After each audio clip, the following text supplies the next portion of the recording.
ನಮಸ್ತೆ ವೀಕ್ಷಕರೇ, ನಾವಿವತ್ತು ಪುನರ್ಪುಳಿ ಎಲೆಯ ಚಟ್ನಿ ಹೇಗೆ ಮಾಡೋದೆಂದು ನೋಡೋಣ.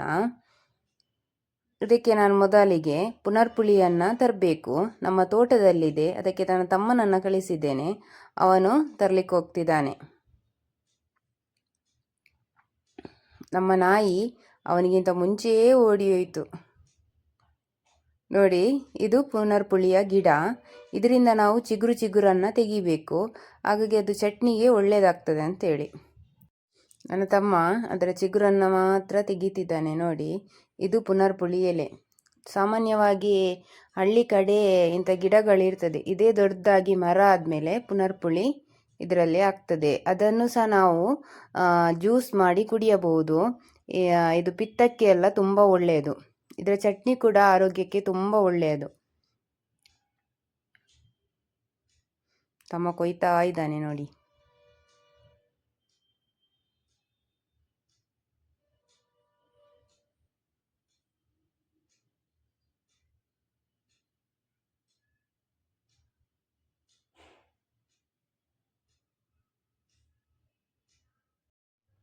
ಪುನರ್ಪುಳಿ ಚಟ್ನಿಯನ್ನು ಬಿಸಿ ಬಿಸಿ ಗಂಜಿಯ ಜೊತೆ ತಗೊಂಡ್ರೆ ತುಂಬ ಚೆನ್ನಾಗಿರುತ್ತೆ. ಬೇರೆ ಪದಾರ್ಥ ಆಗಲಿ, ಬೇರೆ ಸಾಂಬಾರಾಗಲಿ ಏನು ಬೇಡ.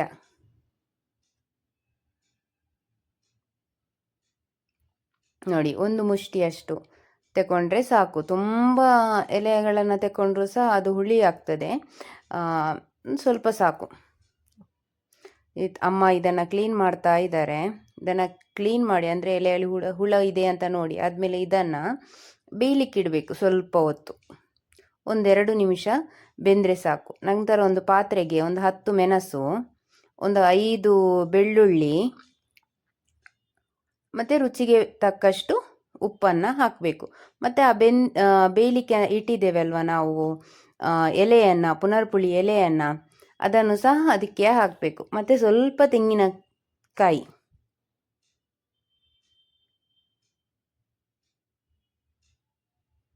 ಹಾಕಿ ಮಿಕ್ಸಿಗೆ ಹಾಕಿ ಸ್ವಲ್ಪ ನೀರು ಹಾಕಿ ಅದನ್ನು ಗ್ರೈಂಡ್ ಮಾಡಬೇಕು.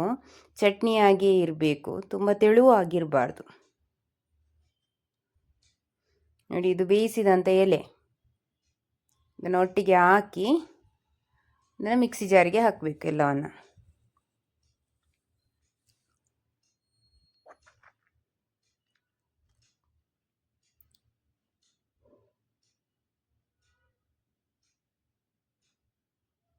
ದಿಢೀರಂತ ಚಟ್ನಿ ಮಾಡ್ಬೋದು. ಇಷ್ಟೇ ಸಾಕು.